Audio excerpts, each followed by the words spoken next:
Picture a municipal council chamber at midnight. The air is thick, the table is cluttered, and a room full of politicians and lobbyists are locked in a heated, zero-sum shouting match over a fixed city budget. We live in an era defined by artificial intelligence and quantum computing, yet the methodology for allocating our most critical public resources remains rooted in the Stone Age. We hand the budget to whoever shouts the loudest, or whoever holds the most political leverage. This gridlock stems from biology, not necessarily malice. The human brain is simply not equipped to process highly complex, multi-criteria problems all at once. When you throw 50 competing agendas, environmental impacts, and economic forecasts at a committee simultaneously, you trigger cognitive overload. The sheer volume of variables forces the analytical part of the brain to shut down. To survive the meeting, decision-makers inevitably fall back on the availability heuristic. They default to the most emotionally charged anecdote they heard that morning, or the most recent piece of data placed in front of them. Relying on unstructured debate to solve complex problems ensures that raw power and noise will always override strategic wisdom. That guarantees suboptimal outcomes for the public. To escape that noise and find clarity, we have to fundamentally change the environment of the decision-making process. The antidote to boardroom gridlock is the analytic hierarchy process, or AHP. It's a mathematically rigorous framework designed to neutralize cognitive bias by altering how we approach a problem. This diagram illustrates the first step, decomposition. Instead of arguing over a monolithic budget, we systematically fracture the problem into measurable pillars. Watch how the overarching decision splits into distinct, organized criteria: social equity, environmental abatement, public safety, and economic feasibility. At this stage, an AI validation layer acts as a cyborg consultant.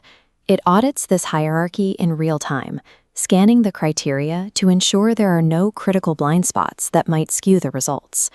Breaking an overwhelming whole into organized, independent parts bypasses human cognitive bias.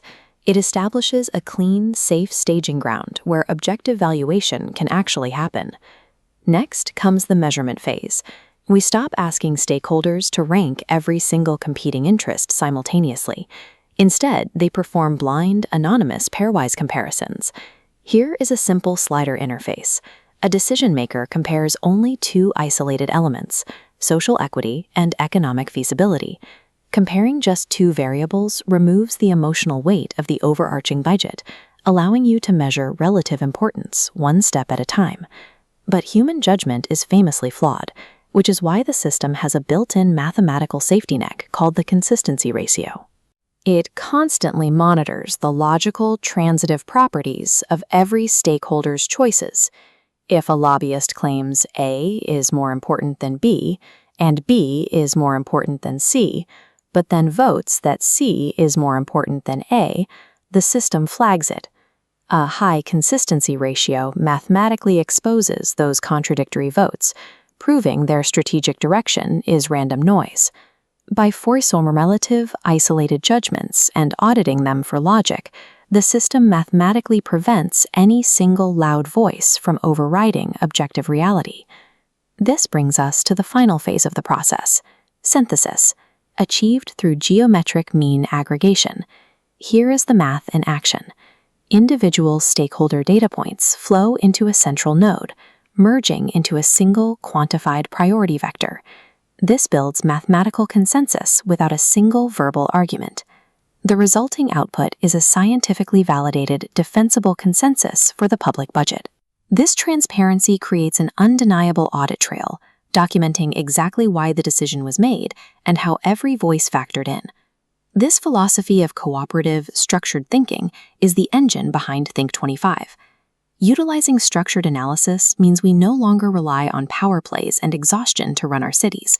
We replace power-driven choices with wisdom-driven futures, finally giving the human brain a chance to thrive.